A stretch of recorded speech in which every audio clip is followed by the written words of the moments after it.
नमस्कार, श्री स्वामी समर्थ. तुम्हा सर्वांचं ती पाच वर्ल्ड या माझ्या यूट्यूब चॅनलमध्ये आज एका नवीन ब्लॉगमध्ये पुन्हा स्वागत करत आहे. तर मैत्रिणींनो, आज मी तुमच्यासाठी घेऊन आलेली आहे. मी एक 4 शब्द लिहिलेले आहेत. ती कविता मी आज तुमच्यापुढे वाचून दाखवणार आहे.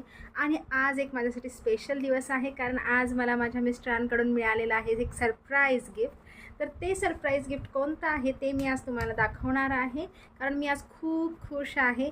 ॲक्च्युली ते काय आहे ते मी तुम्हाला नंतर सांगेन, ठीक आहे. तर पहिल्यांदा मी आधी तुम्हाला सांगते, ही मी जी कविता लिहिलेली आहे ती मी कविता तुमच्यापुढं प्रस्तुत करते, आणि कशी वाटते ही मला कमेंट करून नक्की सांगा. आणि प्लीज प्लीज प्लीज माझ्या चॅनलला सबस्क्राईब करा. तुम्हाला त्यातील व्हिडिओ आवडतील, आणि काही नवीन ज्या सुधारणा कराव्या लागतील किंवा काय आहे ते तुमचे प्रश्न वगैरे ते तुम्ही मला माझ्या कमेंट बॉक्समध्ये विचारत जावा. त्याचे मी उत्तरं तुम्हाला जशी माझी होतील तसे मी तुम्हाला उत्तरं देत जाईन, ठीक. तर माझी कविता अशी आहे: घे थोडा ब्रेक स्वतःसाठी, घे थोडा ब्रेक स्वतःसाठी, दे थोडा तरी वेळ स्वतःला.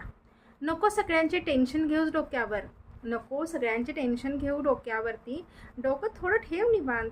नको देऊस तुझ्या आयुष्याचा रिमोट दुसऱ्यांच्या हातात, नको देऊस तुझ्या आयुष्याचा रिमोट दुसऱ्यांच्या हातात, असू दे तुझ्या आयुष्याचा रिमोट थोडा तरी तुझ्याच हातात.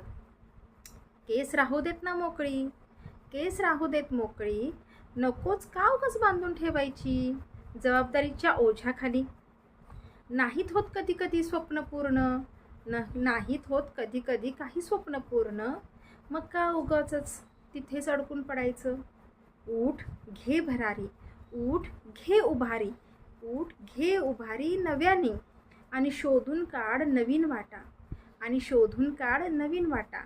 बघ जरा नवीन स्वप्न पुन्हा एकदा. तर धन्यवाद मैत्रिणींनो.